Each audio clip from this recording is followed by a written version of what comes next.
శుక్లాంబరధరం విష్ణుం శశివర్ణం చతుర్భుజం ప్రసన్నవదనం ధ్యాయేత్ సర్వవిఘ్నోపశాంతయేత్.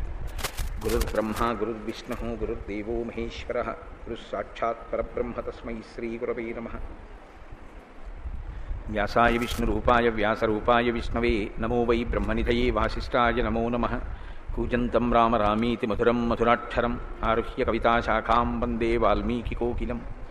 శ్రుతిస్మృతిపురాణానాం ఆలయం కరుణాలయం నమామి భగవత్పాదశంకరం లోకశంకరం. సదాశివసమారంభాం శంకరాచార్యమధ్యమాం అస్మదాచార్యపర్యంతాం వందే గురుపరంపరాం. వాగర్ధావివ సంపృక్తౌ వాగర్ధప్రతిపత్తయే జగతః పితరౌ వందే పార్వతీ పరమేశ్వరౌ. సూక్తిం సమగ్రేతున స్వయమేవ లక్ష్మీః శ్రీరంగరాజమహిషీ మధురైకటాక్షైః. వైదగ్ధ్యవర్ణకునగుంభనగౌరవైర్యాం కండూలకర్ణకుహరాः కవయోధయంతి. హైమోర్ధ్వపుండ్రమజహన్మకుటం సునాసం మందస్మితం మకరకుండలచారుగండం. బింబాధరం బహుళదీర్ఘకృపాకటాక్షం శ్రీవేంకటేశముఖమాత్మని సన్నిధత్తాం.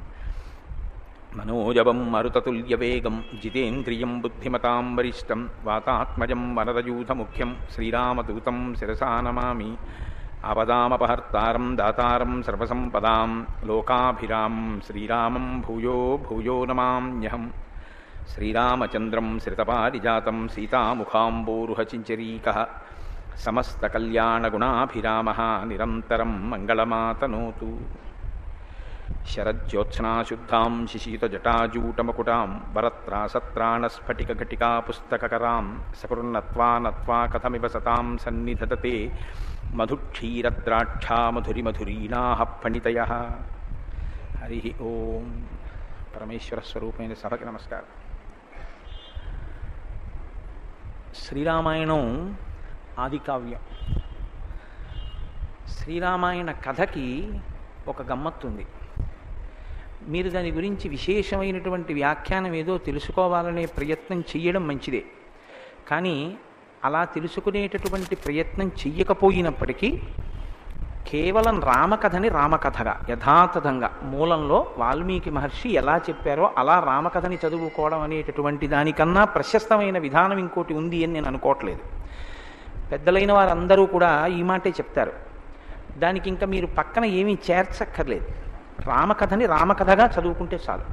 వాల్మీకి ప్రణీతమైనటువంటి రామకథ ఏది ఉందో, శ్రీరామాయణం ఏది ఉందో, ఆ రామాయణాన్ని అలా ఆ మూలాన్ని, ఆ తాత్పర్యాన్ని, ఆ కథని, ఆ ఘట్టాల్ని మీరు స్మరించి దాన్ని పఠించి మీరు కృతకృత్యులు కాగలిగితే అది వేదోపబృంహణము కనుక శ్రీరామాయణము మీకు కటాక్షించవలసినటువంటి అభ్యున్నతిని అది కృప చేస్తుంది. అంత శక్తివంతమైనటువంటి కావ్యం.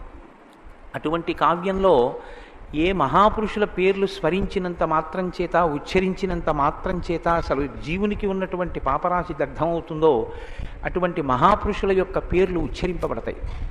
బాలకాండలో మొట్టమొదటే శ్రీరామచంద్రమూర్తి యొక్క అవతార ఆవిర్భావమునకు విశేషమైనటువంటి కృషి సల్పినటువంటి వ్యక్తి గొప్ప తపోధనుడు ఋష్యశృంగుడు. అటువంటి ఋష్యశృంగుడు శాంతాసహితుడై అయోధ్యానగరానికి చేరుకున్నటువంటి ఘట్టాన్ని మీకు నేను విన్నపం చేసి ఉన్నాను. మీరు ఒకటి గమనించండి, ఆయన సాక్షాత్తుగా పరమశివ స్వరూపమునందు లీనమైనటువంటి వాడు. అందుకే ఇప్పటికీ కూడా మీరు శృంగగిరి క్షేత్రానికి వెడితే ఆ శృంగేరిలో కిగ్గా అనబడేటటువంటి ఒక శిఖరం మీద ఋష్యశృంగునికి దేవాలయం ఉంది. ఆ ఋష్యశృంగ దేవాలయంలో శివలింగం ఉంటుంది. ఆయన శివస్వరూపంగా, శాశ్వత స్వరూపంగా ఇప్పటికీ పూజలు అందుకుంటున్నవాడు. అందుకే శృంగేరి ప్రాంతం ఎప్పుడూ చల్లగా ఉంటుంది. ఇప్పటికీ వర్షాలు పడుతూనే ఉంటాయి. గొప్ప తపోభూమి. అందుకే శృంగేరి పీఠాన్ని అధిష్ఠించినటువంటి ప్రతి పీఠాధిపతి కూడా తనదైన ముద్ర వేశారు. ఆసేతు హిమాచల పర్యంతంలో ఉన్నటువంటి సనాతన ధర్మంలో ఉన్న భక్తులకే కాకుండా ప్రపంచవ్యాప్తంగా ఎక్కడ ఉన్నటువంటి ఈ సనాతన ధర్మంలోని భక్తులకైనా సరే వారు ఎన్నో విషయాలని అందించి మన జీవితాలు సార్థకత చేసిన మహాపురుషులు. ఎవరికి వారే అంతంత గొప్ప స్థితిని పొందారు. ఇప్పుడు మీరు వారి ఔన్నత్యం గురించి చేసినటువంటి స్తోత్రాన్ని మీరు వింటూ ఉంటారు గురువుగారి గురించి.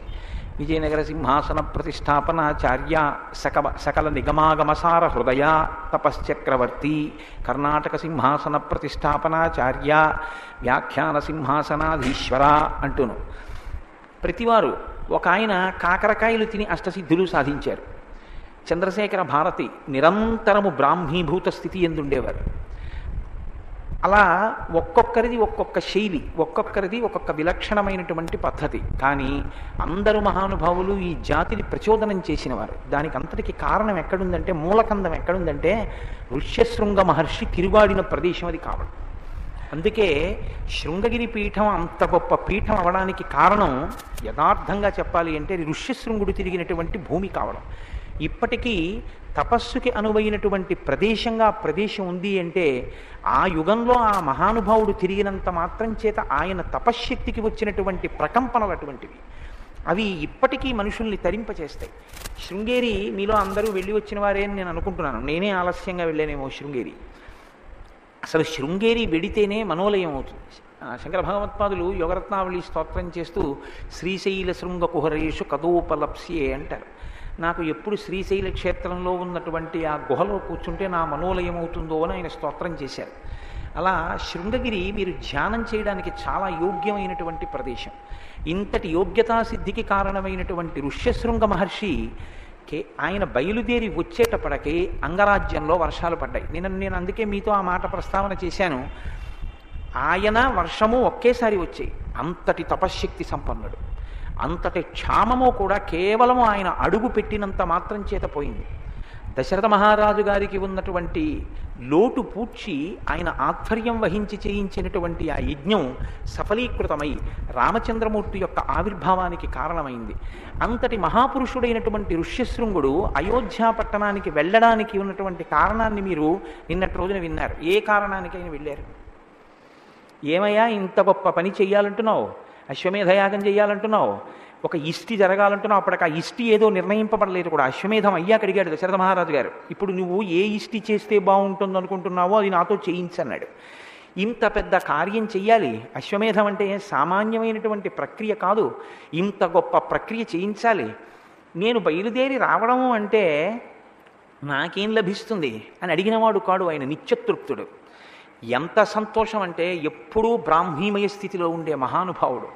అటువంటి మహాపురుషుడు దేనికి వశుడై వచ్చాడు అంటే రెండు కారణాలు. ఒకటి మామగారి ఆజ్ఞ. నాయనా నువ్వు వెళ్ళు అయోధ్య పట్టణానికి అన్నారు. ఇవాళ నేను ఎక్కడ బాధపడుతున్నానంటే మన సంస్కృతి బీటలు వారిపోయేటటువంటి రచనలు, మన సంస్కృతికి ఛిద్రం చేసేటటువంటి లఘునాటికలు ప్రసారం అవుతున్నాయి. మామగారు అంటే కేవలంగా అల్లుని చేత పీడింపబడవలసినటువంటి వ్యక్తి కాడు. తండ్రి గారు ఎంతగా గౌరవింపబడతాడో మామగారు అంతగా గౌరవింపబడవలసినటువంటి వ్యక్తి. పితృపంచకంలో ఒకరు. మామగారికి అల్లుణ్ణి నువ్వు వెళ్ళు అని శాసించే అధికారం ఉంది కాబట్టి అల్లుణ్ణి పంపగలిగాడు ఆయన. మామగారి మాటని అంత గొప్ప ఋష్యశృంగుడు ఔదల దాల్చాడు. రెండు, ఆయన రావడానికి ఒక్కటే కారణం. మీరు జాగ్రత్తగా శ్రీరామాయణాన్ని గమనించండి. రెండు చేతులు కలిపి దోషిలి ఒగ్గి ప్రణిపాతం చేసి పాదాల మీద తలపెట్టి నమస్కరించి ఇలా రెండు చేతులు పెట్టి అర్థించాడు, నాకు స్వర్గం కావాలి, నాకు పుత్ర సంతానం కావాలి, అవి కలగాలంటే మీరు రావాలి, వచ్చి మీ ఆధ్వర్యంలో ఆ యజ్ఞం జరగాలి, అంతే. ఇంకా ఆయన ఏం అడగలేదు. వస్తున్నానన్నారు. వస్తున్నాను, శాంతాసహితుడైన నేను బయలుదేరి వస్తున్నాను. అంత గొప్పగా యాగం జరిగింది అంటే ఋష్యశృంగ మహర్షి యొక్క రాక కారణం.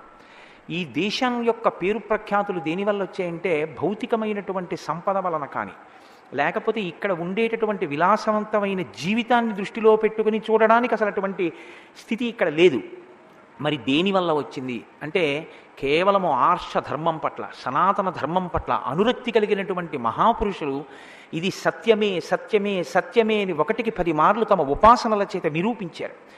శంకర భగవత్పాదాచార్య స్వామి సాక్షాత్ కైలాస శంకరుడు కాలడి శంకరుడిగా అవతరించి భూమి 4 చెరగులా పర్యటించి సనాతన ధర్మంలో అంతర్భాగమైనటువంటి అద్వైతాన్ని ఆవిష్కరించారు. శంకరులు అద్వైత స్థాపకులు అంటుంటారు, తప్పు. ఆయన స్థాపించలేదు. అద్వైతం వేదాంతర్గతం, వేదాంతర్గతమైన ఒక సత్యానికి శంకరులు ప్రచారకులంతే. ఆయన ఏం కొత్తగా స్థాపించినది లేదు అందులో. ఆయన అందుకే 1కి 10 మార్లు చెప్పుకున్నారు అది అద్వైతం అని.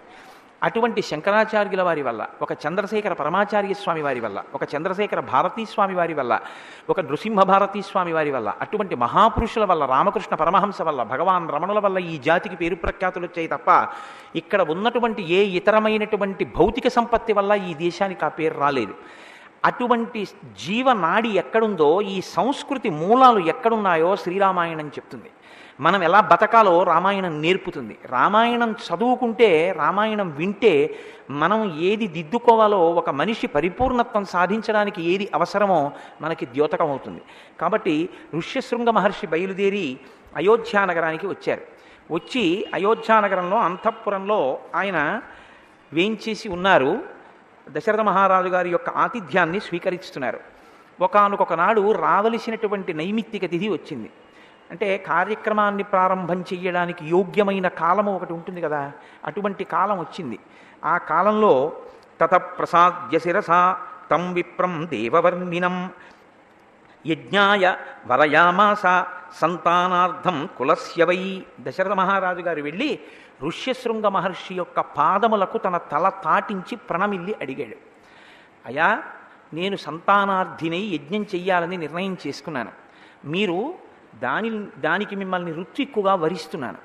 మీరు ఋత్విక్కుగా నిలబడి ఈ కార్యాన్నంతటినీ చేయించవలసింది. వెంటనే ఋష్యశృంగ మహర్షి అన్నారు, సంభారాహ సంభ్రియంతాం తే తురగశ్చ విముచ్యతాం. నాయన, ఈ యజ్ఞానికి కావలసినటువంటి సంభారములనన్నింటినీ తెప్పించు, వాటన్నిటినీ సిద్ధం చేయి. సిద్ధం చేసి నువ్వు ఆ యజ్ఞాశ్వాన్ని విడిచిపెట్టు. విడిచిపెట్టినట్టయితే మనం అశ్వమేధయాగాన్ని ప్రారంభం చెయ్యొచ్చు అన్నారు. ఋష్యశృంగ మహర్షి అనుమతి ఇచ్చారు కనుక అశ్వమేధయాగం ప్రారంభం అవుతోంది. వెంటనే దశరథ మహారాజు గారు మంత్రుల్ని పిలిచి ఇతర పురోహితుల్ని, ఇతర ఋషుల్ని కూడా తీసుకురమ్మని సుమంత్రుణ్ణి ఆజ్ఞాపించారు. సుయజ్ఞం వామదేవంచ జాబాలిం అధకాశ్యపం పురోహితం వశిష్టంచ ఏచాన్యే ద్విజసత్తమాహ. సుయజ్ఞుడు, వామదేవుడు, జాబాలి, కాశ్యపుడు, పురోహితుడైనటువంటి వశిష్ఠుడు వీళ్ళందరినీ తీసుకుని వచ్చారు. తీసుకుని వచ్చిన తరువాత వారికి తాను చెయ్యాలనుకుంటున్నటువంటి సంకల్పాన్ని ఒక్కసారి చెప్పాడు. నేను అశ్వాన్ని విడిచిపెడుతున్నాను, అశ్వమేధయాగాన్ని ప్రారంభం చేస్తున్నాను. ఎంతో సంతోషించారు. ఇక్కడ మీరు ఒక విషయాన్ని గమనించవలసి ఉంటుంది. కథగా వెళ్ళిపోతూ ఉంటుంది. ఈ యజ్ఞం అనేటటువంటి మాట సనాతన ధర్మమునకు మాత్రమే చెందిన సొత్తు.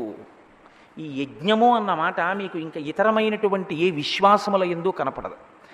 అగ్నిహోత్రాన్ని వ్రీల్చి అగ్నిహోత్రంలో దేవతలకు హవిస్సులిచ్చి ఆ హవిస్సులు దేవతలకి అందడం వల్ల వాళ్ళు తృప్తి పొంది వాళ్ళు మనకి కావలసినటువంటి సమస్త శ్రేయస్సు కొరకు సాధనములను బహూకరించగలిగినటువంటి స్థితిని కల్పించగలిగినటువంటి ఆ స్థితిని ఒక్క సనాతన ధర్మంలో యజ్ఞము, యాగము, హోమము అన్న క్రతువుల ద్వారా తీసుకొచ్చారు. తప్ప ఈ మంత్రభాగం కానీ, దేవతల్ని మంత్రంతో పిలవడం కానీ, అగ్నిహోత్రంలోకి హవిస్సు ఇవ్వడం కానీ, ఆ హవిస్సుని హవ్యవాహనుడై తీసుకుని దేవతలకు అందించడం కానీ మీకు ఇతరమైన చోట్ల కనపడదు. మీరు ఒక విషయాన్ని బాగా గమనించండి. ఈశ్వరుడు ఈ సృష్టి చేసినప్పుడు ఒక నిర్ణయం చేశాడు. ఈ లోకంలో మనకి సుఖసాధనములైనవి ఏముంటాయో వాటిని దేవతలు మనకి అనుగ్రహించవలసి ఉంటుంది. ఆ దేవతలు మనకు అనుగ్రహించడానికి వాళ్ళ పట్ల మనం మర్యాదతో ప్రవర్తించవలసి ఉంటుంది. మీరు చూడండి, ఐహికంగా ఆలోచించినప్పటికీ లోకంలో చూస్తే ప్రభుత్వము అని ఒకటి ఉంటుంది. ప్రభుత్వం ఎక్కడి నుంచి వస్తుంది? మనం ఎన్నుకున్నదే ప్రభుత్వం. ఆ ప్రభుత్వం కొన్ని కార్యాలు చెయ్యాలి. దానికి డబ్బు ఎక్కడి నుంచి వస్తుంది? మీరు కట్టిన పన్నులే, మనం కట్టిన పన్నులే ప్రభుత్వానికి ఆదాయం. మనం కట్టిన పన్నులతో ప్రభుత్వం మనకి సంక్షేమ కార్యక్రమాలు చూసినట్లే మీరిచ్చిన హవిస్సు చేత తృప్తి పొందిన దేవతలు మీకు కావలసినటువంటి ఉపకారం చేస్తారు. ఏమి ఇక్కడ మీరు పెట్టుకున్న వ్యవస్థ మీద మీకున్న నమ్మకం సనాతన ధర్మంలో చెప్పిన దేవతల మీద, యజ్ఞయాగాది క్రతువుల మీద మీకు ఎందుకు ఉండకూడదు? విశ్వాసము ప్రధానము. విశ్వాసమే ఈశ్వరుడు. గురువాక్యమునందు, శాస్త్రవాక్కునందు ఆ విశ్వాసం ఉండాలి.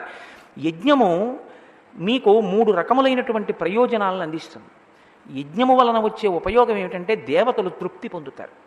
ఆయన వర్షం కురిపించాడు ఒక దేవత, దాని వలన పంటలు పండాయి. మీరు ఆ పంటని మీరు తినడం కాదు, కొంత పంటని అందులో వచ్చినటువంటి పంటలో కొంత భాగాన్ని పచనం చేసి ఆ తయారు చేసినటువంటి హవిస్సుని అగ్నిముఖంగా మళ్ళీ దేవతలకు ఇస్తాం. దేవతలు సంతోషిస్తారు. ఇది ఎలా ఉంటుందంటే మనమే పన్నులు కట్టి ప్రభుత్వాన్ని నిలబెట్టి నడిపించి దాని చేత మనం పరిపాలన పొందుతున్నట్లే మనమిచ్చిన హవిస్సులతో దేవతల ఆకలి తీరుతుంది. దేవతలు అనుగ్రహించినటువంటి వర్షంతో మన ఆకలి తీరుతుంది. ఇది ఈశ్వరుడు చేసినటువంటి నియమనం. దీన్ని అతిక్రమించకూడదు. యజ్ఞం ఎవరు చేస్తారో వాళ్ళకు 3 ప్రయోజనాలు కలుగుతాయి. ఒకటి, యజ్ఞం జరిగిన చోట దేవతలు తృప్తి పొంది మీకు కావలసినటువంటి కోరికని తీరుస్తారు. నాకు ఒక కోరిక ఉండిపోయింది. కోరిక అన్నప్పుడు మీరు ఒకటి జ్ఞాపకం పెట్టుకోవాలి. కోరిక అంటే అర్థం పర్థం లేని కోరిక కాదు. ఏ కోరిక కోరకుండా మీరు ఉండకూడదో మనుష్య జన్మలో, ఏ కోరిక మీకు తీరకపోతే మీ మనుష్య జన్మ యొక్క ప్రయోజనమే ప్రశ్నార్థకమవుతుందో అటువంటి కోరిక కొరకు మీరు ఒక యజ్ఞం చేయడం ఎప్పుడూ దోషం కాదు. మనిషికి జన్మతః 3 రుణాలు ఉంటాయి: పితృరుణము, దేవరుణము, ఋషి రుణము. పితృరుణం ఎలా తీరుతుంది? తండ్రి గారు నాకు జన్మనిచ్చినట్టే నేను వివాహం చేసుకుని నేను కూడా జన్మనివ్వాలి బిడ్డలకి. నేను ఓ కొడుకుని కని సచేల స్నానం చేస్తే నేను తండ్రి గారికి పడినటువంటి రుణం తీరుతుంది. కాబట్టి ఇప్పుడు నాకు రుణం తీరాలి అంటే నేను కొడుకుని కనాలి, నాకు సంతానం కావాలి. నాకు సంతానం కలగకపోతే నేను ఎవరిని అడగవలసి ఉంటుంది? ఏదో ప్రతిబంధకం ఉంది, సంతానం కలగట్లేదు. ఇప్పుడు ఆ ప్రతిబంధకాన్ని తొలగించి మమ్మల్ని ఆశీర్వదించి నాకు సంతానం ఇవ్వండి అని నేను ఎవరిని అడగాలి? దేవతలనే అడగాలి. మీరు ప్రభుత్వం 2 పనులు చేస్తుంది. మీరు చూడండి, ప్రభుత్వము సంక్షేమము చూడడం ఒకటే కాదు, ప్రభుత్వం శిక్ష కూడా వేస్తుంది. ప్రభుత్వమే గ్రంథాలయం కడుతుంది, ప్రభుత్వమే పాఠశాల కడుతుంది, ప్రభుత్వమే కారాగారాన్ని కూడా నిర్మిస్తుంది. కారాగారాలు బయట వాళ్ళు ఎవరు నిర్వహించరు, ప్రభుత్వం నిర్వహిస్తుంది. ఎందుకంటే అవన్నీ నా కారాగారాలు, దాని బదులు ఇంకో పాఠశాల పెట్టండి అని మీరు అనకూడదు. కారాగారం ఉంది కాబట్టి, రక్షక భట వ్యవస్థ ఉంది కాబట్టి, నేర ప్రవృత్తి కలిగిన వారి వలన ఆపద పొందకుండా మిమ్మల్ని మీరు రక్షించుకోగలిగిన స్థితి సమాజంలో ఉంది. శిక్షించడానికి వ్యయం చేస్తుంది, రక్షించి మిమ్మల్ని వృద్ధిలోకి తేవడానికి వ్యయం చేస్తుంది. ఎవరిని శిక్షిస్తోందో అది దారి తప్పిన వాళ్ళని సన్మార్గంలోకి తేవడం ఒకెత్తు, ఆ శిక్ష వేయడం ద్వారా ఆ మార్గంలోకి వెళ్లకుండా క్రమశిక్షణతో ఉన్న వారిని రక్షించడం ఒకెత్తు. కాబట్టి ఏమన్నా మీరు పాఠశాలలే పెట్టండి, గ్రంథాలయాలే పెట్టండి, మీరు జైళ్లు కట్టకండి అని మనం అడగకూడదు. ఈశ్వరుడు కూడా అంతే. ఈశ్వరుడు ఏం చేస్తాడంటే, గత జన్మలలో మనం చేసినటువంటి పాపపుణ్యములు మనకి తెలియకపోవచ్చు, కానీ జీవుడు చేసిన పాపాన్ని చూసేవాడు వాడు ఉన్నాడు. వాడు ఇక్కడే కూర్చుంటాడు, చిత్రంగా కూర్చొని గుప్తంగా లెక్కలు రాస్తాడు. అందుకే వాడే చిత్రగుప్తుడంటే. వాడు అన్నీ రాసుకుంటుంటాడు. ఇక్కడ వాడికి తెలియందే ఉంది. వాడు దానికి ఫలితం ఇస్తాడు. కాలోహి బలవాన్ కర్త సతతం సుఖదుఃఖయో నరాణం పరతంత్రాణం పుణ్య పాపానుయోగత అంటాడు వ్యాసుడు దేవీ భాగవతంలో. కాల రూపంలో కాల కలగతామహం అంటాడు గీతలో గీతాచార్యుడు. ఆయనే కూడికలు తీసివేతలు చేస్తూ ఉంటాడు. ఇదిగో వీడికి గత జన్మలలో చేసుకున్న పాప నివృత్తి కొరకు ఇప్పుడు ఈ కష్టాన్ని ఇస్తున్నాను అంటాడు. అప్పుడు ఆ కష్టాన్ని మీరు అనుభవించవలసిందే. అందుకే మీరు జాగ్రత్తగా గమనించండి. సనాతన ధర్మంలో మీ పాపానికి ఫలితం ఇవ్వడానికి, మిమ్మల్ని ఏడిపించడానికి ఓడు, మిమ్మల్ని సుఖపెట్టడానికి ఓడు, మిమ్మల్ని వాడు పట్టుకుని ఏడిపిస్తుంటే వాడి నుంచి విముక్తి పొందడానికి మళ్ళీ భగవంతుడిని ప్రార్థించడం, ఇలా ఏం ఉండవు. భయకృత్ భయనాశన. మిమ్మల్ని ఎవడు భయపెడతాడో వాడే భయం పోగొడతాడు. మిమ్మల్ని ఎవడు ఏడిపిస్తాడో వాడే మిమ్మల్ని సంతోషింపజేస్తాడు. రెండిటికి ఒకటే. మీ కష్టం ఇచ్చినా ఈశ్వరుడే, సుఖమిచ్చినా ఈశ్వరుడే. సనాతన ధర్మం మీద విశ్వాసం అంటే ఏమిటో తెలుసా అండి? నాకు ఒక ఆపద వస్తే ఈశ్వరుణ్ణి నిందించడం కాదు.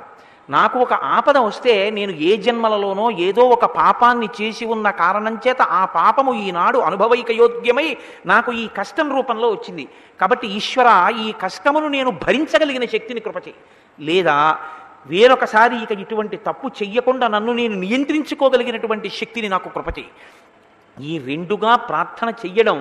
లేదా నువ్వు నాకు కష్టమే, నాకేం బెంగలేదు, కానీ నాకు కావలసింది ఒక్కటే, అది అనుభవించడంలో నీ పాదముల యందు విస్మృతి కలగకుండా మాత్రం చూడు.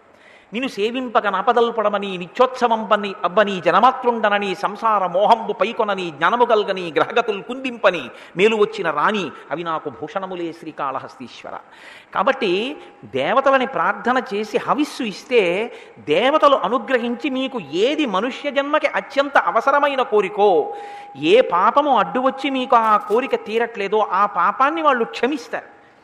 ఏమండి, మీరెన్నుకున్న రాష్ట్రపతి ఉరిశిక్ష పడిన వాడికి క్షమాభిక్ష పెడితే మనం అంగీకరిస్తున్నాం, ఆయన అధికారం అంటున్నాం. మనం రాసుకున్న రాజ్యాంగాన్ని బట్టి అధికారం వచ్చిన రాష్ట్రపతి క్షమాభిక్ష పెడితే ఒప్పుకుంటే, ఈ బ్రహ్మాండములను సృష్టించినటువంటి సకల బ్రహ్మాండములకు అధినాథుడైన ఈశ్వరుడు మీ పాపాన్ని క్షమించి మీ కోరిక తీరిస్తే అడగగలిగిన మనగాడేవాడు ఉన్నాడు. వాడు సర్వతంత్ర స్వతంత్రుడు. కాబట్టి అఖిలాండ కోటి బ్రహ్మాండ నాయకుడు, ఆయన అనుగ్రహించగలడు.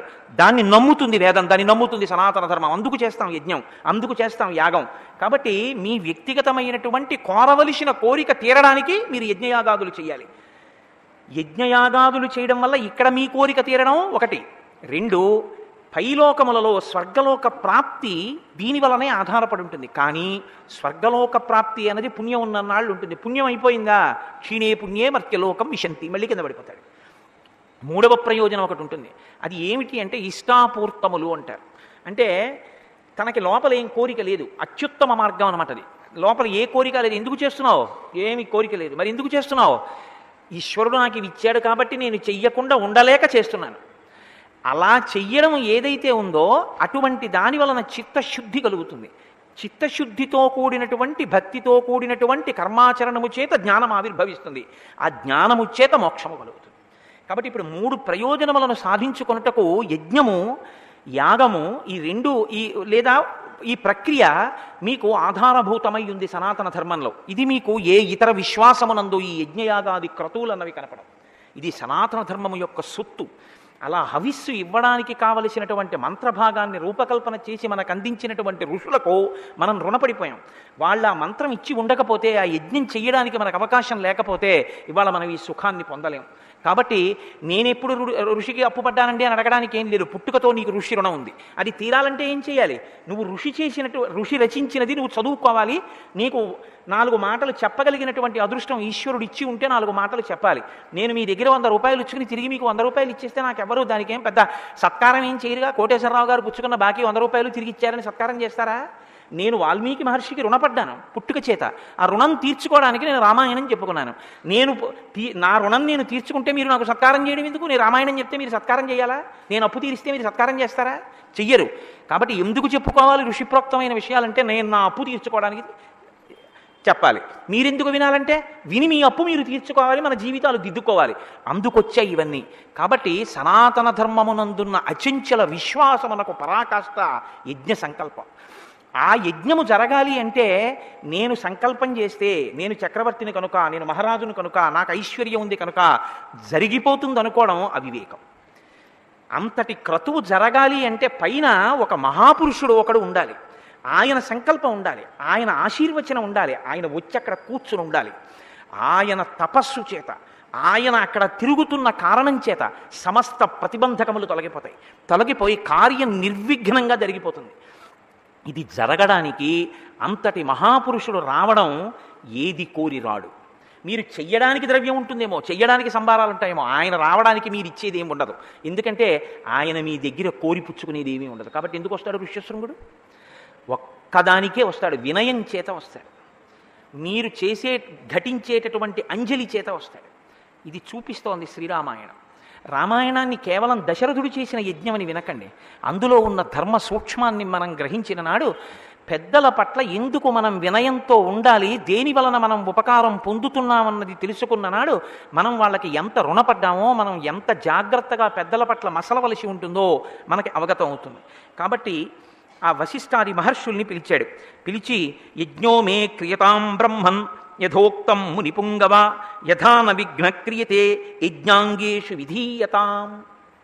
ఇది సనాతన ధర్మం యొక్క అంతర్భాగం. ఇది రామాయణం అంటే. మన ఇంట్లో పెళ్లి జరుగుతుంది. పెళ్లికి బ్రహ్మస్థానంలో ఒక ఆయన్ని కూర్చోబెడతాం. ఊళ్ళో ఉన్న వాళ్ళందరినీ ఇంటికి వెళ్ళి బొట్టెట్టి పిలుస్తాం. బ్రహ్మస్థానంలో ఎవరు కూర్చుంటున్నారో ఆయన ఇంటికి వెళ్ళి పంచెల చాపిచ్చి, అయ్యా మీరు నా కుమార్తె వివాహానికి బ్రహ్మస్థానంలో కూర్చుని నా చేత కన్యాదానం చేయించి దశ పూర్వేషాం దశాపరేషాం, నా ముందు 10 తరాలు నా తర్వాత 10 తరాలు తరించిపోయేటట్టుగా నిర్విఘ్నంగా సంకల్పిత కార్యం వైదికంగా పూర్తయ్యేటట్టు నన్ను అనుగ్రహించి మీరు గురుముఖతః నేర్చుకున్న మంత్రభాగం చేత నన్ను తరింపచేయండి అని ఇంటికి వెళ్ళి నమస్కరించి బట్టలు పెట్టి నువ్వు ఆహ్వానించావా? అది ముందు చేయవలసిన పని ఏమైనా ఉంటే పెద్దలని ముందు ఆశ్రయించి వాళ్ళని ఆహ్వానించాలి. దశరథుడు ఇది అడుగుతున్నాడు. సంకల్పం నాది, విఘ్నం ఇవ్వగలిగిన శక్తి ఈశ్వరుడు. సంతానం కలగకుండా వచ్చిన విఘ్నం యజ్ఞం జరగకుండా కూడా రాదేమిటండి? ఎందుకు రాదు? ఎవరి వలన రాదు అంటే, ఏ మహాపురుషుడు వచ్చి అక్కడ కూర్చుంటే రాదో ఆయన వచ్చి కూర్చోవాలి. ఇప్పుడు ఆయన వచ్చి కూర్చోవాలంటే వినయంతో నమస్కారం చేసి అడగాలి. మీరు ఎందుకు కూర్చోవాలో తెలుసా? మంత్రాలు నేర్చుకున్నారు కాబట్టి కూర్చోవడం కాదు, మీరు కూర్చుంటే చాలు, విఘ్నం లేకుండా నడుస్తుంది. ఇది మీరు అడగవలసింది. నేర్పుతోంది మనకి శ్రీరామాయణం. ఎంత గౌరవంగా మాట్లాడాలో, ఆ వైదిక నిష్ట ఉన్న వారి పట్ల ఎంత మర్యాదగా ప్రవర్తించవలసి ఉంటుందో మనకి శ్రీరామాయణం నేర్పుతుంది. కాబట్టి యజ్ఞోమే క్రియతాం బ్రహ్మన్, ఓ బ్రహ్మమును తెలిసినవాడా మహానుభావ వశిష్ఠ మహర్షి, మీరు ఈ యజ్ఞ కార్యాన్ని నిర్వహింపచేయండి. యథోక్తం మునిపుంగవ, ఉక్తం ఎలా చెప్పబడిందో, ఎలా చెయ్యాలని చెప్పబడిందో అలాగే నిర్వహించండి అంటే, నేనండి అది తెప్పించేశాను, నేనండి ఇది తెప్పించేశానని నువ్వు ముందు చెప్పడం కాదు, ఎలా జరగాలో అలా జరిపించండి అని అడగండి. అప్పుడు ఆయన ఇవన్నీ తెప్పించాలి. అప్పుడు మీరు పిలిచి మీ సేవకులనో మంత్రులనో ఇవన్నీ తెప్పించండి అనాలి. నేను ఇవన్నీ తెప్పించాను అని మీరెళ్ళి చెప్పారనుకోండి, అప్పుడు ఆయన ఎందుకు ఇంకా? అంటే మాటలో గౌరవం, ఒక స్థానం దగ్గరికి వెళ్ళి మాట్లాడేటప్పుడు ఎలా మాట్లాడాలో శ్రీరామాయణం బాగా చదువుకుంటే మీరు ఎక్కడ ఎలా మాట్లాడాలో అలా తప్ప ఇంకోలా మీరు మాట్లాడలేరు. కాబట్టి చూడండి, యథోక్తం ముని పుంగవ యథా నవిఘ్న క్రియతే యజ్ఞాంగేషు విధీయతాం. యజ్ఞము నందు అంగములుంటాయి. ఈ అంగములన్నీ ఏ విఘ్నము రాకుండా జరిపించి నన్ను కృతార్థుడను చేయవలసింది. ఏవి నేనెందుకు చేయించాలి? నేను తపస్సు చేసుకుంటున్నాను, నేనేదో ప్రశాంతంగా కూర్చుందాం అనుకుంటున్నాను, నాకెందుకయ్యా ఇవన్నీ? నీకు బిడ్డలు లేకపోతే ఓ ఆశీర్వచనం చేయించుకో అనొచ్చుగా వశిష్ఠుడు. అలా వశిష్ఠుడు అనకుండా ఎందుకు రావాలో చెప్తున్నాడు దశరథ మహారాజు గారు. భవాన్ స్నిగ్ధ సుహృన్మహ్యం గురుశ్చ పరమో మహాన్ బోఢవ్యో భవతా చైవ భారో యజ్ఞస్య చోద్యత. ఎంత గొప్పగా మాట్లాడాడో చూడండి. భగవాన్ స్నిగ్ధ.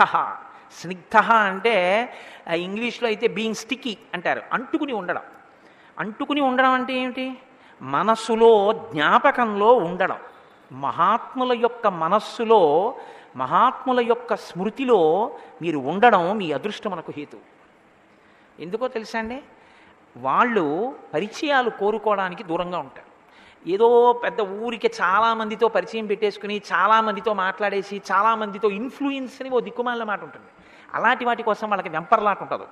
సర్వతంత్ర స్వతంత్ర ఆదిరాజధాని విద్యానగర రాజధాని మీరు విన్నారు ఇప్పుడు గురుస్తోత్రంలో.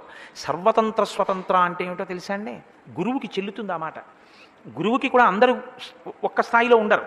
సర్వతంత్ర స్వతంత్ర అంటే మీకు ఒక ఉపకారం చెయ్యాలి అని అనుకుంటే మళ్ళీ ఇంకోళ్ళని పిలిచి ఏమో ఆయనకు 50 రూపాయలు ఇద్దాం అనుకుంటున్నాను, 50 ఉంటే ఇద్దు అని అడిగిపుచ్చుకోవడం సర్వతంత్ర స్వతంత్ర కాదు. సర్వతంత్ర స్వతంత్ర అంటే తను సంకల్పం చేస్తే తనంత తాను సమకూడాలి ఈశ్వరానుగ్రహంతో. ఆయన ఇలా చేయి చాపడం, ఆయన అసలు ఇలా ముట్టుకోరు. ఆయన సంకల్పం చేస్తారు, అది వస్తుంది. కంచికామకోటి పీఠాధిపతులు మహానుభావుడు చంద్రశేఖర పరమాచార్య నడిచే దేవుడిని పేరు. ఆయన దగ్గరికి వచ్చి ఒక పేద కుటుంబం అడిగింది, మాకు బంగారు కాసులు ఇన్ని కావాలి వివాహం చేసుకోవడానికి. ఆయన ఏం అనలేదు, అలాగే కూర్చున్నారు. ఓ 18 బంగారు కాసులు కావాలి నాకు జ్ఞాపకం ఉన్న లెక్కలో అయితే. ఆయన అలా విన్నారు, ఏం అనలేదు, అలాగే కూర్చున్నారు వాళ్ళు. కాసేపు అయింది, భగవన్ ఇలా వెళ్ళిపోతున్నాం, మీ దర్శనం కోసం వచ్చాం, ఈ 18 బంగారు కాసులు మీరు స్వీకరించవలసింది. ఓ ఐశ్వర్యవంతుడు వచ్చి ఆ బట్ట మీద వేశాడు. ఆయన సత్యదండంతో ఇలా తోశారు, అడిగిన వాడికి తీసుకోవాలి. ఆయన వారు అడగగానే ఆయన కామాక్షి అమ్మవారిని అడిగారు. కామాక్షి అమ్మవారు ఆయన్ని పంపించారు. అది సర్వతంత్ర స్వతంత్ర. శంకర భగవత్పాదులు ఒక వృద్ధ బ్రాహ్మణికి ఐశ్వర్యం ఇవ్వాలనుకున్నారు. ఆయన మళ్ళీ ఎవరి దగ్గరికో వెళ్ళి డొనేషన్లు అడగలేదు. ఆయన ముగ్ధా ముహుర్విదతీ వదనే మురారే ప్రేమత్రపా ప్రణిహితాని గతాగతాని మాలాదృశోర్మధుకరీవ మహోత్పలేయ సామే శ్రియం దిశతు సాగర సంభవాయా దిగ్గస్తిభిః కనకకుంభముఖావసృష్ట స్వర్వాహినీ విమలచారు జలప్లుతాంగీం ప్రాతర్నమామి జగతాం జననీమశేష లోకాధినాథ గృహిణీం అమృతాభిపుత్రీం. ఒక్క స్తోత్రం చేశారంటే బంగారు ఉసిరికలు కురిచాయి. వారికి సర్వతంత్ర స్వతంత్ర అని బిరుదు. అలా ఈశ్వరుడి పాదములు పట్టి ఏదైనా సంకల్పం చేసి చెయ్యగలిగిన సమర్థతకి సర్వతంత్ర స్వతంత్ర. వశిష్ఠుడు అటువంటి వాడు. అటువంటి వశిష్ఠుడు దేని కొరకు వచ్చి మీకోసం కూర్చుంటాడు? ఇప్పుడు ఆయన వచ్చి కూర్చున్నాడు అనుకోండి, లోపల ఒకటి బయట ఒకటి ఉండదు, త్రికరణ శుద్ధి, అది జరగాలనే వస్తాడు ఆయన. ఆయన వచ్చాడంటే అయిపోయింది అంతే, ఆ పని అయిపోయింది, కొడుకులు పుట్టేస్తారు. ఏమిచ్చి రుణం తీర్చుకుంటావు గురువుకి? కాబట్టి ఆయన అంటున్నాడు, ఎందుకు రావాలో తెలుసా భగవన్ మీరు? ఒక్కటే కారణం, భవాన్ స్నిగ్ధ. మీకు మాకు ఒక అనుబంధం ఉంది. మీ మనసులో మీరు మమ్మల్ని స్మరిస్తూ ఉంటారు పురోహితులుగా, మా హితం కోరుతారు, మా వంశం బాగుండాలని కోరుతారు, మా పేరు మీకు జ్ఞాపకంలో ఉంటుంది, ఎప్పుడూ మమ్మల్ని తలుచుకుంటూ ఉంటారు. అలా మీ మనసులో మేము ఉండడం మా అదృష్టహేతు. ఇంకంతకన్నా ఏం కావాలి? అందుకు అడుగుతున్నాను, ఆ చిలిమి చేత, ఆ చనువుతో అడుగుతున్నాను. భవాన్ స్నిగ్ధ సుహృన్మహ్యం. మీరు గొప్ప సుహృత్, మా యందు అపారమైన కృప కలిగిన వారు, మాకు చాలా దగ్గరైనటువంటి వారు. గురుశ్చ పరమో మహాన్. మహాన్ బ్రహ్మమును తెలుసున్నటువంటి అద్భుతమైన వ్యక్తిత్వం ఉన్నవారివి, మాకు గురువులు, మహానుభావుడివి. బోఢవ్యో భవతా చైవ భారో యజ్ఞస్య చోద్యత. ఈ యజ్ఞభారాన్ని స్వీకరించి మీరు ఈ యజ్ఞాన్ని జరిపించాలి కూర్చుని.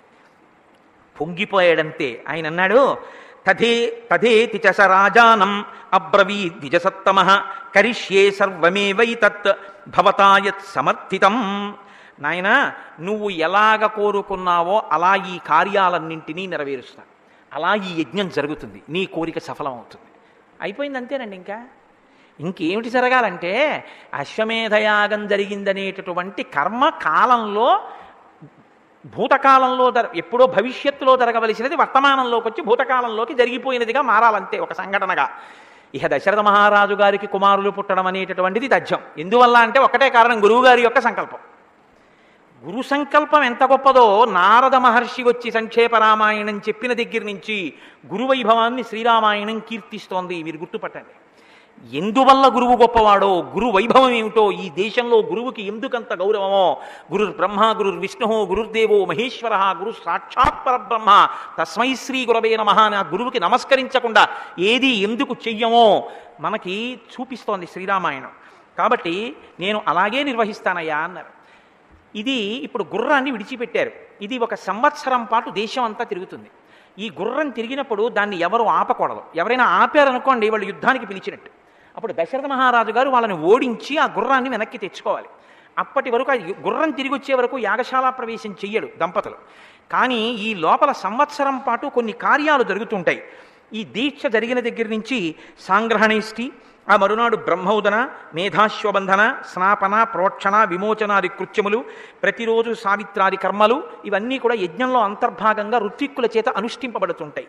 1 సంవత్సరం గడిచిన తరువాత అప్పుడు యజ్ఞశాలలోకి దంపతులు ప్రవేశిస్తారు. ఆ గుర్రం తిరిగి వచ్చేసిన తర్వాత ఈలోగా యజ్ఞం జరుగుతున్నంత కాలము అన్నదానం జరుగుతుంటుంది. యజ్ఞం జరుగుతున్నంత కాలము అన్ని దేశాల నుంచి అందరూ వస్తుంటారు. 1 ఏడాది పాటు అన్నం పెట్టాడు వచ్చిన వాళ్ళందరికీ. తతో బ్రవీద్విజాన్ వృద్ధాన్ యజ్ఞకర్మ సునిష్ఠితాన్ స్థాప్యతే నిష్ఠితాంశ్చైవ వృద్ధాన్ పరమధార్మికాన్ అడు చెప్తున్నాడు. మంత్రుల్ని పిలిచి ఆ వశిష్ఠుడి సమక్షంలోనే చెప్తున్నాడు, ఇప్పుడు యజ్ఞం ప్రారంభం చెయ్యాలి మనం. కాబట్టి ముందు ఎవరెవరిని తీసుకొస్తారో తెలుసా? ఒక కార్యం చేసేటప్పుడు ఆ కార్యం మీద శ్రద్ధ అంటే ఆ కార్యం గురించి సమర్థవంతమైన ప్రణాళిక ఒకటి ఉండాలి. దేనికి ఏది అవసరమో వాటిని సిద్ధం చేసుకోవాలి. అసలు అవి సిద్ధం చెయ్యకుండా ఉట్టి పటాటోపం ఎక్కువను కార్యం తక్కువ ఉంటే దాని యందు శ్రద్ధ ఉన్నది అని చెప్పడం కష్టం. ఆయన అన్నాడు, వృద్ధులైన వారు, ఇతపూర్వము యజ్ఞకర్మలు చేసినటువంటి వారు, వాస్తు బాగా తెలుసున్నటువంటి వాళ్ళు, పరమ ధార్మికులైనటువంటి వారు ఎక్కడున్నారో వారందరినీ తీసుకురండి. కర్మాంతికాన్ శిల్పకరాన్ వర్ధకీన్ కనకానపి గణకాన్ శిల్పినశ్చైవ తథైవ నటనర్తకాన్. మీరు కర్మాంతికాన్, కార్యాన్ని నిర్వహించగలిగినటువంటి సమర్థులు ఉంటారు. ఇప్పుడు బోలెడంతమంది పనిచేస్తుండొచ్చు, కానీ దీన్ని సమన్వయం చేసేవాడు ఉండాలి. ఈ సమన్వయం చేయగలిగినటువంటి వారిని తీసుకురండి. శిల్పకరాన్, బోలెడని ఇళ్ళు కట్టాలి. వచ్చిన వాళ్ళకి తాత్కాలిక ప్రాతిపదిక మీద అతిథి గృహ నిర్మాణం చేపట్టాలి. కాబట్టి ఇటుకలు తయారు చేసే వాళ్ళని తీసుకురండి. వర్ధకీన్, వడ్రంగుల్ని తీసుకురండి. కనకానపి, భూమిని తవ్వేటటువంటి శక్తి ఉన్నటువంటి వాళ్ళని సమూహాలని తీసుకురండి. గణకాన్, లెక్కలు రాసే వాళ్ళని తీసుకురండి. శిల్పినశ్చైవ, శిల్పాలు చెక్కే వాళ్ళని తీసుకురండి. తథైవ నటనర్తకాన్, నటులను నటీమణులను తీసుకురండి. ఇక్కడ మీరు ఒకటి జ్ఞాపకం పెట్టుకోవాలండి, నటీనటులు అన్న మాట వాడారు కదా రామాయణంలోనని. నటులు నటీమణులు వేర్వేరు కాదు. అంటే నటుడు భర్త అనుకోండి, నటి భార్య అయి ఉంటుంది తప్ప భార్యాస్థానంలో వేరొక ఆడది వచ్చి నటించడం అన్నది ధర్మ విరుద్ధం. దాన్ని శాస్త్రం అంగీకరించడం, అంతకన్నా దూష్యం ఇంకోట్లేదు. కాబట్టి అసలు వేరొకరి భార్యాస్థానంలోకి వచ్చి నటన చేయడాన్ని అంగీకరించరు. పురుషుడు స్త్రీ పాత్ర వేయడాన్ని ధర్మశాస్త్రం అంగీకరించరు. పురుషుడు స్త్రీ పాత్ర వెయ్యడు, స్త్రీ పాత్రలోకి పరస్త్రీ వచ్చి నటించరు. కాబట్టి భార్యాభర్తలుగా నటించవలసి వస్తే దంపతులే నటిస్తారు తప్ప అన్యులు నటించడాన్ని ఒప్పుకోరు. కాబట్టి నట సంఘములను ఉండేవి, అందులో దంపతులే ఉండేవారు. ఎప్పుడైనా దంపతుల పాత్ర పోషించవలసి వస్తే అటువంటి సంఘములను తీసుకుని రండి. తథా శుచీన్ శాస్త్రవిద పురుషాన్ శుభశ్రుతాన్ యజ్ఞకర్మ సమీహం తాం భవంతో రాజశాసనాత్. శుచీన్ శాస్త్రవిద, శాస్త్రము తెలుసున్నవాడు, తెలుసున్న శాస్త్రమును అనుష్ఠించేటటువంటి వాడు. పురుషాన్ శుభశ్రుతాన్, అనేక విషయాలు పెద్దల దగ్గర విన్నవాళ్ళు, వీళ్ళందరినీ తీసుకురండి. శృక్కులు శ్రోములు ఉంటాయి ఈ యజ్ఞంలో. నెయ్యి మొదలైన ఆజ్యధార పోయడానికి ఉపయోగించే పరికరాలు, ఈ పరికరాలన్నీ తయారు చేసే వాళ్ళందరినీ తీసుకురండి. వీళ్ళందరితో పాటుగా ప్రతిరోజు సమృద్ధిగా అన్నదానం చెయ్యాలి. ఎంత అన్నదానం చెయ్యాలో తెలుసా? వచ్చిన వాళ్ళందరూ అన్నం తినాలి. వచ్చిన వాళ్ళందరూ అన్నం తినడము అంటే పౌరులు వస్తారు, జానపదులు వస్తారు. పౌరులు అంటే నగరాలలోనూ పట్టణాల్లోనూ ఉండేవారు, కొంచెం డాంబికంగా ఉంటారు. జానపదులు పల్లెటూళ్ళ నుంచి వస్తారు. జానపదులు అమాయకంగా ఉంటారు, కొంచెం భయంగా ఉంటారు. అమ్మో వాళ్ళు అలా ఉన్నారు, వాళ్ళ దగ్గరికి మనం వెళ్ళడమే, వాళ్ళతో మనం కూర్చోవడమే, వాళ్ళతో మాట్లాడటమే అని వాళ్ళని చూసి కొంచెం చిన్నబుచ్చుకుని భయభక్తులతో కాస్త పక్కకి జరుగుతూ ఉంటారు. పౌరులు వస్తారు, జానపదులు వస్తారు యజ్ఞం చూడ్డానికి. ముందెవరి విషయం జాగ్రత్తగా పట్టించుకోవాలో తెలుసా? ఇది ప్రేమ అంటే, ఆలోచన అంటే ఇది. ఎంత పెద్ద మాట చెప్పాడో చూడండి దశరథ మహారాజు గారు. తథా జానపదస్యాపి జనస్య బహుశోభనం దాతవ్యమన్నం విధివత్ సత్కృత్య నతులీలయా. మనం జానపదులేగా, అన్నం తింటున్నారుగా. వాళ్ళు చూడండి, మనం ఒక మనలో కొంతమంది ఒక మాట మాట్లాడుతుంటారు, వాళ్ళ భోజనానికి అవన్నీ అక్కర్లేదండి, ఓ కూర పులుసు పచ్చడి చాలు. వాళ్ళు ఏంటంటే ఎక్కువ అన్నం పులిసేసి తినేస్తారు అంటారు. నతులీలయ. దశరథుడు అన్నాడు, చాలా తేలికగా మాట్లాడకండి. అన్నం పెట్టడం ఎంత అవసరమో అన్నం ఆదరంగా పెట్టడం అంత అవసరం. ఆదరంగా పెట్టండి, పెట్టిన అన్నం పలకరిస్తూ పెట్టండి, సమృద్ధిగా పెట్టండి, కడుపు నిండా పెట్టండి, ప్రేమతో పెట్టండి. మనం పెడుతున్నాం వాళ్ళు తింటున్నారని వాళ్ళ మనసు గాయపడి చిన్నపుచ్చుకునేటట్టు అన్నం వడ్డించకండి. అలాగే సర్వవర్ణా యథాపూజాం ప్రాప్నువంతి సుసత్కృతా నావజ్ఞా ప్రయోక్తవ్య కామక్రోధవశాదపి. అనేక వర్ణముల వారు భోజనం చేయడానికి వస్తారు. వాళ్ళందరూ కొన్ని వేల మంది భోజనాలు చేస్తుంటారు. కామమునకు క్రోధమునకు వశ్యపడి ప్రవర్తించకూడని రీతిలో ప్రవర్తించేటటువంటి సన్నివేశములు లేకుండా జాగ్రత్త పడండి. కోప్పడ్డం, కేకలేయడం, దెబ్బలాడడం ఇలాంటివి ఏవీ జరగకూడదు. నాకైతే అనిపిస్తుంది, శ్రీరామాయణంలో బాలకాండలో అన్నదానం ఎలా చేయాలో దశరథ మహారాజు గారు చెప్పినటువంటి ఈ అంశాల్ని పెద్ద పెద్ద దేవస్థానాల్లో అన్నదానం చేస్తున్నామని చెప్పుకుంటున్న వాళ్ళని పిలిచి వాళ్ళకి ఈ పాఠాలు చెప్తే బాగుండనిపిస్తుంది. టోకెన్లు ఇస్తూ విసుక్కోవడం, వచ్చిన భక్తుల మీద విసుక్కోవడం, ఇంకొంచెం అన్నం పెట్టండి అంటే విసుక్కోవడం. నేను అన్ని దేవస్థానాల గురించి మాట్లాడటలేదు. ఎవరు ఈ లోపంతో ఉన్నారో వాళ్ళు దిద్దుకోవాలి. మనం పెడుతున్నాం, వాడు తింటున్నాడు కాదు. వాడికి పెట్టే అదృష్టం మనకు కలిగిందని పెట్టే వాళ్ళని అక్కడ పెట్టాలి. ఎవడో కన్నా అక్కడ పెట్టామని పెట్టకూడదు, సమర్థతని గుర్తిరిగి పెట్టాలి. కాబట్టి సర్వవర్ణా యథాపూజాం ప్రాప్నువంతి సుసత్కృతా నావజ్ఞా ప్రయోక్తవ్య కామక్రోధవశాదపి. దీంతో పాటుగా మీరు అనేక మంది రాజుల్ని ఆహ్వానించాలి. ఆహ్వానించేటప్పుడు కొంతమందికి శుభలేఖ పంపించాలి, కొంతమంది దగ్గరికి మీరు వ్యక్తిగతంగా వెళ్ళాలి, వెళ్ళి ఆహ్వానించి తీసుకురావాలి. ఎవరి దగ్గరికి సుమంత్రుడా నువ్వు వ్యక్తిగతంగా వెళ్ళి తీసుకురావాలో తెలుసా? మిథిలాధిపతిం శూరం జనకం సత్యవిక్రమం నిష్ఠితం సర్వశాస్త్రేషు తథా వేదేషు నిష్ఠితం. కొంతమంది మహానుభావుల దగ్గరికి ఇంటికి వెళ్ళి ఆహ్వానించి వెళ్ళాలి. అలా ఎందుకు పిలవాలో చెప్తున్నాడు. ఆయనకి డబ్బులున్నాయి కాబట్టి ఇంటికి వెళ్ళండి అని చెప్పట్లేదు. తథా మిథిలాధిపతిం శూరం, మిథిలాధిపతి అయినటువంటి జనక చక్రవర్తిని ఇంటికి వెళ్ళి పిలవండి. జనకం సత్యవిక్రమం, ఆయన రాజ్యానికి వెళ్ళి ఆహ్వానించి తీసుకురండి రథమెక్కించి. నిష్ఠితం సర్వశాస్త్రేషు, అన్ని శాస్త్రములు తెలుసున్నవాడు. తథా వేదేషు నిష్ఠితం, వేదముల యందు నిష్ఠ కలిగినటువంటి వాడు. తథా కాశీపతిం స్నిగ్ధం సతతం ప్రియవాదినం వయస్యం రాజసింహస్య స్వయమేవ అనయస్వ. మహానుభావుడైనటువంటి కాశీరాజు ఉన్నాడు, స్నిగ్ధం, మాకు బాగా స్నేహితుడు. కాబట్టి వెళ్ళి ఆయన్ని దగ్గరుండి తీసుకురండి. తథా కేకయ రాజానం వృద్ధం పరమధార్మికం శ్వశురం రాజసింహస్య సపుత్రం త్వమిహానయ. అలాగే కేకయరాజు వృద్ధుడు, నాకు మామగారు. ఆ వృద్ధుడైనటువంటి కేకయరాజు గారిని పుత్రులతో కలిపి తీసుకురండి రథమెక్కించి. అంగేశ్వరం మహాభాగం రోమపాదం సుసత్కృతం వయస్యం రాజసింహస్య సమానయ యశస్వినం. అంగరాజ్యమునకు అధిపతి అయినటువంటి రోమపాదుడు పరమప్రీతితో దశరథ మహారాజు గారికి సంతానం లేదని యజ్ఞం చేయిస్తుంటే తన అల్లుడైన ఋష్యశృంగుణ్ణి కూతురు శాంతని పంపించాడు. కాబట్టి వెళ్ళి ఆయనని కూడా సుహృత్తు, మంచి స్నేహితుడు, దగ్గరుండి తీసుకురండి.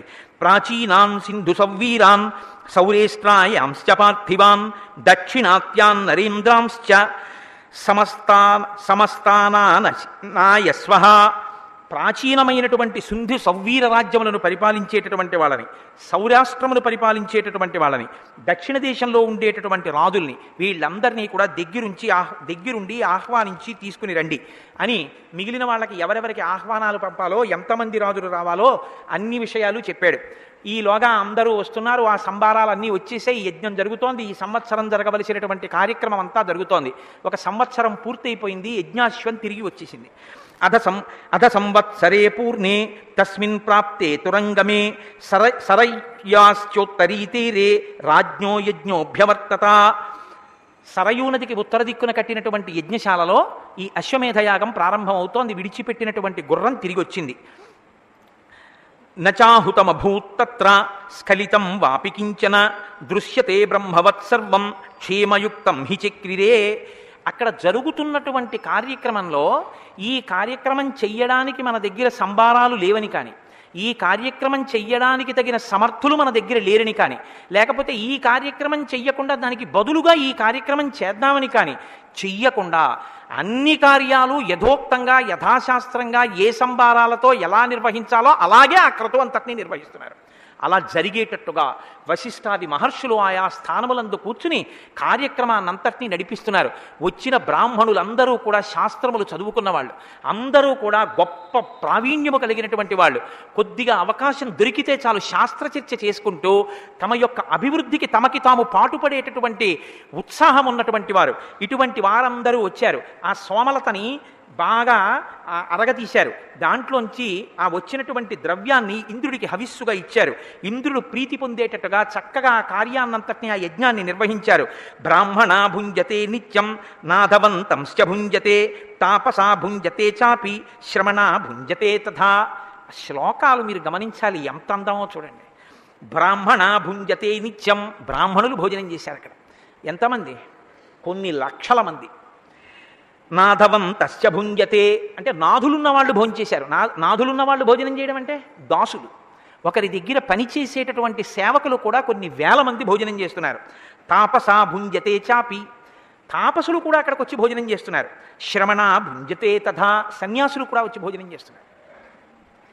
ఎందుకు ఈ శ్లోకం ఇలా అంటే, ఒకరికి పెట్టేది భిక్ష.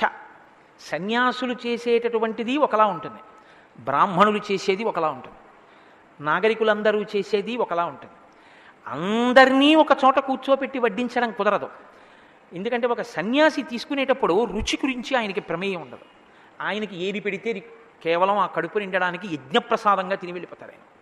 కాబట్టి ఎవరికి ఏ మర్యాదతో ఎలా వడ్డించాలో అలా వడ్డించడం చేత ఆ కార్యమునందు శ్రద్ధ కలిగి వడ్డించడమునందు నేర్పరులైన పెద్దల యొక్క గౌరవానికి ఈ కార్యక్రమాన్ని ఇంత గొప్పగా రూపకల్పన చేసి వారి యొక్క మర్యాద నిలబెట్టడానికి వాళ్ళు చేసే భోజనం పట్ల కూడా అంత శ్రద్ధ వహించిన దశరథుని యొక్క ధర్మ నిరతికి ప్రీతి పొందినటువంటి వాళ్ళందరూ కూడా ఆశీర్వచనం చేశారు. శహబాష్, ఎంత గొప్ప అన్నం పెట్టాడు రా అన్నారు. కడుపుకి అన్నం పెట్టలేదు, మనసు సంతోషించేటట్టు పెట్టాడు. మాకు ఎలా పెట్టాలో అలా పెట్టాడు, అది నియమం. ఆ ఏర్పాటు చెయ్యడంలో కృతకృత్యుడయ్యాడు దశరథ మహారాజు గారు. వృద్ధాశ్చ వ్యాధితాశ్చైవ స్త్రియో బాలా తథైవ చ అనిశం భుంజమానానాం నతృప్తిరుపలభ్యతే. వృద్ధులైనటువంటి వారు అక్కడికి వచ్చి తిన్నారు, స్త్రీలు తిన్నారు, బాలురు తిన్నారు.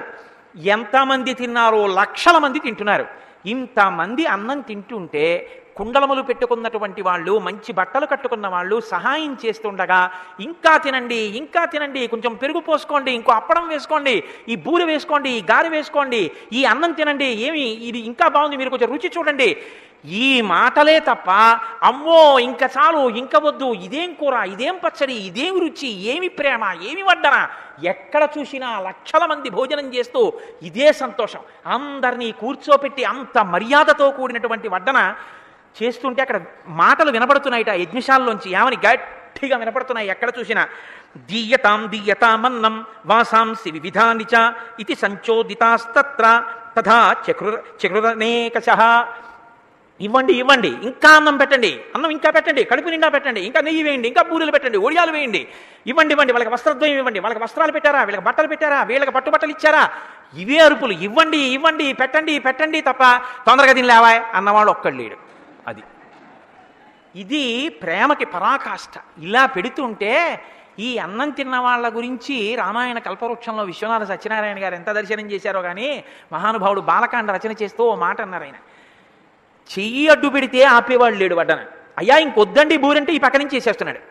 చెయ్యి అడ్డు పెడితే ఆపడు. వాళ్ళకి ఏమనిపించిందంటే చెయ్యి అడ్డు పెడితే ఆపరు, కానీ ఉన్న పదార్థాలు తినేయాలంటే మన వీపు అడ్డు పెడితే ఉపయోగం అవుతుందని చెప్పి వంగి వీపు అడ్డు పెట్టి ఉన్నది తినేద్దాం అనుకున్నారు. వీపు అడ్డు పెడదామంటే ఆ పదార్థాల రుచికి నిండిపోయిన కడుపు వీపు వంగట్లేదట వంగుదాం అంటే. కాబట్టి వాళ్ళు పెట్టడం వీళ్ళు తినడం వినా మార్గం లేదన్నారు విశ్వనాథ సత్యనారాయణ గారు. ఎంత గొప్ప పద్య రచన చేశారో తెలుసా అండి ఆయన. ఏమి అనుభవించారండి మహానుభావుడు. ఇప్పుడే గుండిగ దింపి ఇగురుబెట్టి తిమి పొడపళ్ళాడు ఈ అన్నము తినుండు. తెలుగులో ఉన్నటువంటి చక్కటి మాట. పొడిపళ్ళాడుతోంది అన్నం తినండి, ఎంత బాగుంది, ముద్దయిపోయిందండి అన్నం అంటాం. మన వాళ్ళు చూడండి ఒక మాట అంటుంటారు తెలుగులో, కందిగుండా వేశారు కానండి ఎంత బాగుండేదో, అన్నం ముద్దయిపోయింది సుమా, దానివల్ల రుచి తెలియలేదు అంటారు. ఇప్పుడే గుండికి దింపాం, పడపళ్ళాడుతోంది అన్నం, ఎంత బాగుందో, వేడన్నం తినండి తినండి పట్టుకొచ్చి పెట్టేస్తున్నారు. పూర్ణమ్ము లేకుండా పునుకులుగా వేసి తిమి కరకరలాడు తినుడు. విశ్వనాథ సత్యనారాయణ గారి కల్పవృక్షం అండి. బూరె పూర్ణం పెడితే ఒక లక్షణం ఉంటుంది. అది 3 బూరెలు తిన్నారనుకోండి, ఇంకా దాంట్లో నెయ్యి వేసుకు తినాలి. తింటే దాహం వేసేస్తుంది, 2 గ్లాసులు మంచినీళ్ళు తాగేస్తాం, కడుపు నిండిపోతుంది. తినాలని ఉంటుంది కానీ ఇంక తినడానికి పొట్టకి పరిమితి ఒకటి ఉందిగా, అందుకని తినలేరు. అందుకని వాళ్ళు అంటున్నారట ఆ బాధ లేదు, పూర్ణం లేకుండా కరకరలాడేటట్టుగా వేశాం. ఇది తెలుగు మాట, స్వచ్ఛమైన తెలుగు మాట. వేపుడు కరకరలాడుతోందంటాం, జంతికలు కరకరలాడుతున్నాయి, ఆ మాటే వేశారు ఆయన. పూర్ణం లేని బూరులు వేశాం, చిల్లలు అంటారు మన వాళ్ళు. ఆయన అదే మాట వాడారు, పుణుకులని. పూర్ణమ్ము లేకుండా పునుకులుగా వేసి తిమి కరకరలాడ తినుడు. కరకరలాడుతున్నాయి తినండరా అని మళ్ళీ కాసేపు ఆగితే ఆ కరకర పోతున్నాయి, మెత్తపడిపోతాయి, తినండి అని వేసేస్తున్నారు విస్తట్లో. వీని కాలుచున్నది కాబోలు క్షీరాన్నమిది దొన్నలను తెచ్చి ఇత్తునుండు. క్షీరాన్నం ముట్టుకుంటే కాలుతోందేమో విస్తర మీద వేడిగా, ఇగో దొన్నెల్లో పెట్టి పట్టుకొస్తున్నాను తినండి. చలువ చేయును కదండి అనుచు బతిమాలి అవని నాథ సోదకులు కొలలుగా తెచ్చి చూర ఇయ్య. ఇది గడ్డ పెరుగు, మీరింక కొంచెము వేసుకొనవలే. గడ్డ పెరుగు, ఈ మాట చాలా గట్టి మాట. మనం పెరుగు వేసుకోవడం కన్నా గడ్డ పెరుగు వేసుకోవడంలో చాలా సంతోషం. నాతో స్నేహితుడు కాశీ వచ్చాడు. అందరూ విశ్వనాథుడి దేవాలయానికి ఎప్పుడు వెళ్తామంటే ఇక్కడ ఆవులది గడ్డ పెరుగు దొరుకుతుందంటే ఎక్కడెక్కడ తిరిగాడు ఆయన. అలా గడ్డ పెరుగు బాగా గడ్డ కట్టి ఉంటే మనకి సంతోషం. ఇది గడ్డ పెరుగు తినండి, వేడి చేస్తుందేమో, చలవ చేస్తుంది, ఇదిగో ఈ చారు పోసుకోండి, ఇదిగో వేడి చేస్తుంది, కాస్త ఈ మజ్జిగ పులుసు పోసుకోండి అని తీసుకొచ్చి విత్తట్లో వేసేస్తున్నారట. ఆయన ఏదో పాపం దోసకాయ బాగుందని ఇంత తిన్నాడు. ఏమండో ఈ దోసకాయ తిన్నారు, వేడి చేస్తుంది, పోసుకోండి కాస్త పులుసు పోసేస్తున్నారు. వాళ్లే వేడి చేసేవి, వాళ్లే చలవ చేసేది, వాళ్లే వైద్యం కూడా చెప్పి పోసేస్తున్నారు విస్తట్లో. ఆ ప్రేమకి వాళ్ళు తినేసేసి అన్నమును ఆదరంబును తిన్న కడుపు లెన్న నెడదలు ఉబ్బిపోయెదరు జనులు. కడుపుకు అన్నం తిన్నారట, గుండెలకి ఆదరణ తిన్నారట. గుండెలు ఆదరణతో నిండిపోయాయి, కడుపులు అన్నంతో నిండిపోయాయి. ఈ 2 నిండిపోతే వాళ్ళు లేచి నిలబడి పొంగిపోయి, ఎంత ప్రేమతో పెట్టావయ్యా, ఆయుష్మాన్ భవ, నీ కోరిక తీరుతుందన్నారు. ఇంతమంది ఆశీర్వచనం చేస్తే దశరథ మహారాజు గారు చిన్నబుచ్చుకున్నట్టు. ఏమిటో ఇన్ని లక్షల మంది తిన్నారు, ఇంకా చాలామంది రాలేదండి అన్నట్టు ఆయనకి తృప్తి లేదట. ఇది అంతేగాని ఎన్ని బియ్యం అయిపోయాయి మళ్ళీ ఎసరెట్టాలా, ఇటు ఇంతమంది వచ్చేసారు పిలవకుండా అనలేదు. అంతమంది తింటే ఎంత ఆనందించాలో, ఎంతమంది తిన్నా తృప్తి లేనితనం పెట్టడంలో ఎలా ఉండాలో రామాయణం మనకి నేర్పుతుంది. అన్నకూటాశ్చ బహవో దృశ్యంతే పర్వతోపమాః దివసే తత్ర సిద్ధస్య విధివత్తదా. అన్నం వండి పోసినటువంటివి అన్న పర్వతాల్లో ఉన్నాయిట. అంతంత అన్నపు రాసులు పోసేశారట. ఆ రాసుల్లోకి తీసుకెళ్ళి గబగబా బుట్టలు నింపి తీసుకొచ్చి వటన చేసేస్తున్నారు. మా హనుమత్ శాస్త్రి గారి సంతోషం అలా వడ్డం చేసేయమంటే. అన్నం హి విధివత్స్వాదు ప్రశంసంతి ద్విజర్షభాః అహో తృప్తాస్మః భద్రం తే ఇతి శుశ్రావరాఘవః. ఆ భోజనం చేసి బయటికి వచ్చేసినటువంటి వృద్ధులు, బ్రాహ్మణులు, దాసులు, సర్వవర్ణముల వాళ్ళు, స్త్రీలు, వ్యాధిగ్రస్తులు, పిల్లలు అందరూ కూడా అంటున్నారట, అబ్బబ్బబ్బా ఏమి భోజనం పెట్టారండి, అంత గొప్ప భోజనం అండి, పరమేశ్వరుడు కడుపుకో పరిమితి పెట్టి ఎంత దోషం చేసేశాడండి, ఎంత గొప్పగా ఉందండి భోజనం అని. నాయన ఇంత గొప్ప భోజనం పెట్టావురా, ఆయుష్మాన్ భవ, నీ కోరిక తీరాలి, సంకల్ప సిద్ధిరస్తు అంటున్నారట. ఇంతమంది ఇంత పొంగిపోయేటట్టుగా అన్నం పెట్టడానికి వారసులైన జాతి మనది. ఇవాళ మనకి పిలవడము రాదు, పెట్టడము రాదు. శుభలేఖ వేస్తే సైడ్ హెడ్డింగులు, సుముహూర్తం ఇన్ని గంటలకి, వరుడు ఫలనాది, వధువు ఫలనాది, వేదిక ఫలనాది, విందు రాత్రి 8 గంటల నుండి 9:30కి, ముందొస్తే పెట్టం, తర్వాత వస్తే ఉండదు. ఏం చేయాలి అంటే నువ్వు వచ్చి తిని వెళ్ళిపో, ఎందుకంటే కడుపుకి అన్నం లేక ఏడుస్తున్నావు కనుక. తప్ప అక్కడ పెళ్లి కొడుకు ఉండడు, పెళ్లి కూతురు ఉండదు. ఒకవేళ ఉన్నా వాళ్ళకి అప్పటికి పెళ్లి అవ్వదు, ఇంకా తెల్లమారకట్ట ముహూర్తం. ఇవాళ రోజు సాయంకాలమే వాళ్ళిద్దరూ 2 సింహాసనాల మీద వాడు కొరనుడు సహజ కవచకుండలాలతో పుట్టినట్టు బూట్లేసి కూర్చుంటాడు. మీరెళ్ళి పొరపాటున అక్షతలేశారో వాడు బూట్లతోటి అలాగే కూర్చుని ఓ చేత్తో ఇలా అంటాడు, వాడికి ఆశీర్వచనం చేయాలి మీరు. వాళ్ళిద్దరు ఇంకా దంపతులు కారు, కన్యాదానం జరగలేదు, ముందే వీళ్ళిద్దరూ కుర్చీల్లో కూర్చుంటే వైదికనిష్ట ఉన్న వాళ్ళు ఆశీర్వచనాలు చేయాలి వాళ్ళకి. అసలు పెళ్ళి అవ్వలేదు, వీడు అన్నం పెడతాడు, ఎందుకు పెడతాడో తెలియదు. పెళ్ళి అయ్యాక అన్నం పెడతారా, పెళ్లికి ముందు అన్నం పెడతారా? పెళ్లికి ముందు అన్నం బంధువులకి పెడతారు, పెళ్ళి అయ్యాక అన్నం అందరికీ పెడతారు, కన్యాదానం చేశాడు కాబట్టి. ఏమిటి అన్నం పెట్టడం అంటే, ఎవడి పళ్ళెం వాడు పట్టుకుని భవతి భిక్షాందేహి అని చెప్పి ఓ టేబుల్ దగ్గరికి వెడితే ఆ టేబుల్ దగ్గర బూట్లు వేసుకుని నిలబడి ఉంటారు వాళ్ళు. వాడు సవ్యసాచిలా 2 చేతులతోటి ఈ చేత్తో ఇంత అన్నం, ఈ చేత్తో ఇంత పప్పు, పచ్చిల్లిపాయ ముక్కలతో కాస్త పెరుగు, ఓ ఇంత కూర, మీరు అడుక్కోవాలి అక్కడికి వెళ్ళి, అయ్యా నాకు ఆ అప్పడం వెయ్యండి అని. ఆ తర్వాత మీరు ఇలా నిలబడితే బిక్కు బిక్కుమంటూ నించోవాలి, ఎందుకంటే ఎవడిటి నుంచి వచ్చి మీ చేతిని కొడతాడో తెలియదు. మళ్ళీ దాహం వేసింది అనుకోండి, ఉల్లిపొర కాగితం లాంటి గ్లాసుల్లో నీళ్లు ఉంటాయి, మీరు ఆర్తితో ఇలా పట్టుకుంటే నొక్కుకుపోయి నీళ్ళు కింద పడిపోతాయి. మీరు తాగితే ఆ ఎంగిలి నీళ్ళు ఎక్కడ పెట్టాలో తెలియదు, వృద్ధులు ఎక్కడ నిలబడి తినాలో తెలియదు. మళ్ళీ మీకు వెక్కిళ్ళు వస్తే ఎవరిని అడగాలో తెలియదు. మీరు ఇది తిన్నారా, ఇది బాగుందా అని ఎవరు అడగరు. అనాథ శరణాలయంలో గంట కొట్టినట్టు భోజనాలు ఎడుతున్నారు అనేటప్పటికీ వెళ్ళి ఒక క్యూలో నిలబడి పళ్ళాలు తీసుకోవాలి.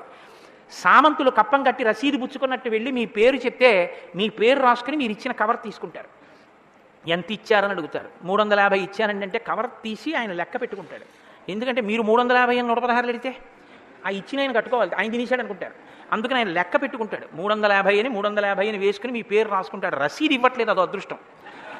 ఇది ఇవాళ మనం చేసేటటువంటి వివాహం, ఇది ఇవాళ మనం పిలిచేటటువంటి ఆహ్వానం, ఇది మనం పెట్టేటటువంటి అన్నం. ఎంత ఘోరమైన స్థితిలోకి మనం జారిపోయామో, ఎటువంటి రామాయణానికి మనం వారసులమో. గుండెల మీద చెయ్యేసుకు చెప్పండి, వచ్చిన వాళ్ళని కింద కూర్చోపెట్టి అన్నం పెట్టడానికి ఓపిక లేని స్థితిలో మనం ఉన్నామా? లేము. మనం పెట్టగలం, మనం ఆ పెట్టడానికి సంకల్పం లేదంతే. శుభలేఖ యథావిధిగా మీరు ఎలా వేశారో అలా మదర్పిత చందన తాంబూలాది అన్నప్పుడు ఒక నలుగురిని పెట్టి సుముహూర్తానికి ముందు చేతికి గంధం రాయించడం కష్టమా? మనం చెయ్యం అంతే, కార్డులో ఉంటుంది, మనం చెయ్యం. అంటే నిష్ట లేదు, శ్రద్ధ లేదు. శ్రద్ధకి పరాకాష్ట శ్రీరామాయణం. రామాయణానికి వారసులం అన్నవాళ్ళం మనం ఏ కార్యక్రమం చేసినా ఎంత శ్రద్ధగా చేయవలసి ఉంటుందో మనం చూసుకోవాలి. కాబట్టి ఇంత గొప్ప యజ్ఞాన్ని ఆయన నిర్వహణ చేస్తున్నాడు. అక్కడ యూపస్తంభములను కొన్నింటిని ఏర్పాటు చేశారు. అంటే వాటికి పశువుల్ని తీసుకొచ్చి కడతారు పశు విసర్జనము కొరకు. యజ్ఞములో అది అంతర్భాగం సనాతన ధర్మంలో.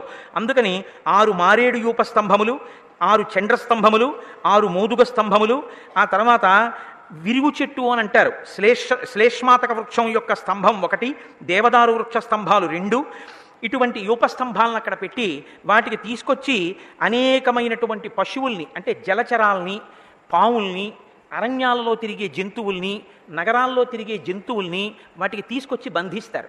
అందులో కొన్ని జంతువుల్ని విడిచిపెడతారు, కొన్ని జంతువుల్ని పశు విసర్జనం చేస్తారు. అది సనాతన ధర్మంలో అంతర్భాగంగా చేస్తారు అశ్వమేధయాగంలో. ఇప్పుడు అశ్వమేధయాగం కలియుగంలో లేదు. అశ్వమేధయాగం కలియుగంలో నిజానికి ఏ రూపంలో ఉంది అంటే, కలియుగంలో అశ్వమేధయాగం చెయ్యాలి అంటే ఒక్కటే చెయ్యమని ఉంది. అనాథ ప్రేత సంస్కారం ఎవరు చేస్తారో వాళ్ళు అశ్వమేధయాగం చేసినట్టే అని నడిచే దేవుడు చంద్రశేఖర పరమాచార్య స్వామి ఎక్కడికి వెళ్ళినా చెప్తుండేవారు. అనాథ ప్రేత సంస్కారం ఎవరైనా చేస్తే వాడు అశ్వమేధయాగం చేసిన ఫలితం వేస్తారు తప్ప కలియుగంలో అశ్వమేధయాగం లేదు. కాబట్టి ఇక్ష్వాకాశ్చ యథాన్యాయం కారితాశ్చ ప్రమాణతః చితోగ్నిర్బ్రాహ్మణైస్తత్ర కుశలైః శుల్బకర్మణి సచిత్యో రాజసింహస్య సంచిత కుశలైర్ద్విజైః గరుడో రుక్మపక్షో వై త్రిగుణోష్టాదశాత్మకః నియుక్తాస్తత్ర పశవః తత్తదుద్దిశ్య దైవతం ఉరగాః పక్షిణాశ్చైవ యథాశాస్త్రం ప్రచోదితాః. అక్కడ దశరథ మహారాజు గారు ఆరాధన చేసేటటువంటి అగ్నిగుండం పెట్టడం కోసమని ఒక వేదిని నిర్మాణం చేశారు.